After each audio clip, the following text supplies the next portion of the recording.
लाचार चेड़ी तरुण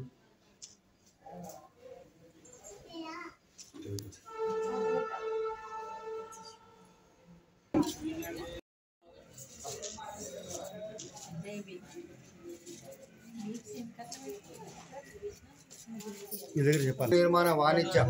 परिश्रम कार्मिक संघం నేషనల్ ప్రెసిడెంట్ తాండూరు దేవన్న నేను ఈ రోజు మా అమ్మ చనిపోయి 11 నెలలు కావస్తుంది కాబట్టి ఈ రోజు ఆమె ఆత్మకు శాంతి కలగడం కోసము ఎందరికో పేదవాళ్ళకి ఫ్రూట్స్ పంచడం కానీ మా అన్న కూతురు పెద్దామె గాయత్రి పేదవాళ్ళ కోసం దుప్పట్లు పంచడం జరిగింది మా వదిన సొంతం మా అన్న భార్య తాను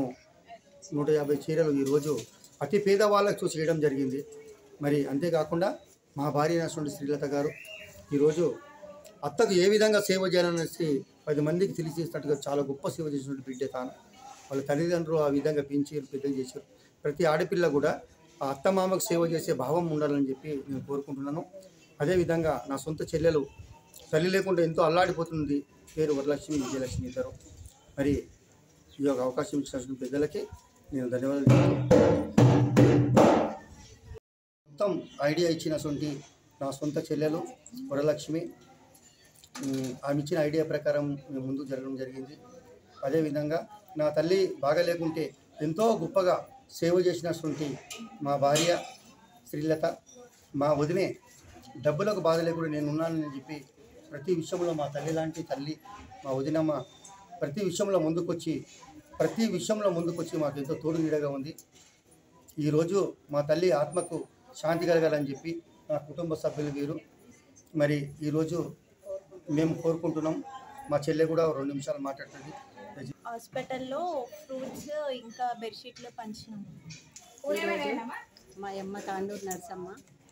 సంవత్సరికం జరుగుతున్నది ఈ సందర్భంగా గాంధీ హాస్పిటల్లో బెడ్షీట్స్ ఫ్రూట్స్ పంచినాము మా అమ్మ ఆత్మశాంతి చేకూరాలని కోరుకుంటున్నాము నమస్తే పాకాలకుంట సాయిరెడ్డి 4వ కూతురైనటువంటి యాదమ్మ గారు ఇప్పటికీ ఆమె కాలం చేసి 11 నెలలు కావస్తుంది కాబట్టి ఈరోజు ఏడాది ఒక దినం చేయడం జరిగింది నేను ఆమె చిన్న కొడుకుని నా పేరు తాండూరు దేవేంద్ర తాండూరు గోపాలకృష్ణ మా ఆయన తాండూరు సత్యనారాయణ మా నాయన అదేవిధంగా మా అన్నకి 2 పిల్లలు తాండూరు రాజశేఖర్ తాండూరు తరుణ్ తాండూరు గాయత్రి అమ్మ నాకు 3 పిల్లలు దత్తచరణి వైష్ణవి నివేదిత ఈరోజు మా అమ్మ ఒక గొప్ప కులంలో పుట్టి ఒక దళితులు పెళ్లి చేసుకొని 80 సంవత్సరాలు మాకు తోడు నీడగా ఉండి నా తల్లి కాలం చేయడం జరిగింది అనుకోకుండా ఒక 15 రోజులలో ఆమె కాలం చేయడం జరిగింది కాబట్టి ఈరోజు సంవత్సర దినం చేయడం జరిగింది అదేవిధంగా పేదవాళ్ళకి బట్టలు పంచడం జరిగింది ఫ్రూట్స్ పంచడం జరిగింది వచ్చిన వాళ్ళకి మా వదినమ్మ ఈరోజు 150 చీరలు ప్రతాతంగా పేదవాళ్ళకు పంచడం జరిగింది నా కూతురు మన్న కూతురు పెద్దామె గాయత్రి గారు నా పిల్లలు చిన్నవాళ్ళు ఆమె ఈరోజు బెడ్షీట్లు కూడా గాంధీ హాస్పిటల్లో పంచి వచ్చడం జరిగింది